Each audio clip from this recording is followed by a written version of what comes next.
ပါဒီနေ့မိတ်ဆွေတို့မိတ်ဆက်ပြီးမယ် APP ဆိုတဲ့ဒီကောင်လေးပဲဖြစ်ပါတယ်ပေါ့နော်ကျွန်တော်ကိုယ်တိုင်လည်းပတ်စံထုတ်ပြီးပြီပေါ့နော်တရားခိုင်တော့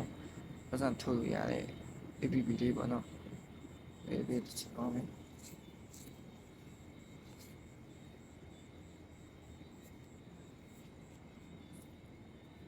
APP လေးတစ်ချက်ရောက်မယ်ဆိုရင်တော့ဒီမှာပတ်စံနဲ့ diamond ရှိတယ်ပေါ့နော် diamond ကတော့ကျွန်တော်ဒီနားမှာတုံးလေရတယ်တော့ကျွန်တော်ဒီတိကျမသိသေးဘူးပေါ့နော်ကျွန်တော်ဝေထုတ်လို့ရတဲ့တစ်ခါညဝေပေးလိုက်တာပေါ့နော်ဒီမှာကျွန်တော်ကတော့ဒီမှာတသိန်းဆိုရင်ဒီမှာ1ထွက်ရတော့ရပါတော့ဒီမှာ 0.1 ဒေါ်လာထုတ်ပြီးသွားပြီပေါ့နော်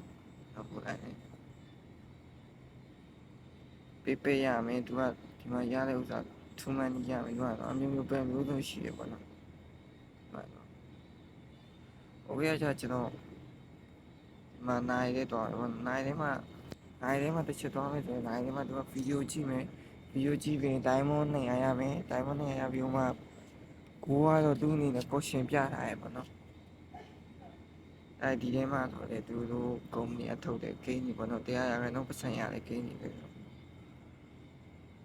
โอเคကျွန်တော်ဒီမှာတစ်ချက်သွားမယ်ဗျဂိမ်းကစားရတဲ့တစ်ချက်သွားဂိမ်းကတော့လွယ်ပါလေအမှန်ခက်တာဂိမ်းကဒီမှာတုံးမှုလက်ဆောင်မလို့တုံးလို့ယူလိုက်တယ်ဒီမှာတုံးခုကျင်းရှိပါမယ်ပေါ့နော်ဒီကောင်လေးရဆိုရင်တော့ခိုးလေးတွေပေါ့နော်ပတ်စံလေး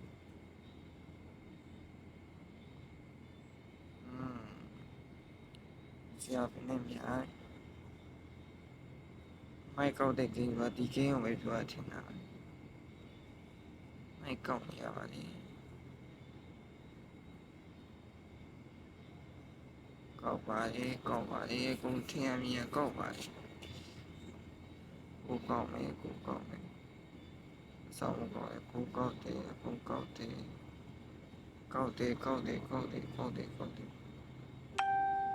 ဒီကောင်းဖိုက်ဒီမှာသူတို့အနေနဲ့150ပြီးတယ်ပေါ့နော်150ကဒီကောင်ကကြော်ညာကြည့်ရင်တော့ဒီမှာ1000 1500 900 800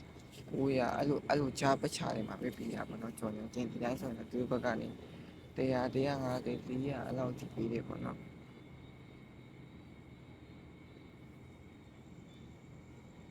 တခုတော့ပွင့်သွားတယ်နော်โอเคဒီဗီဒီယိုကြီးကတော့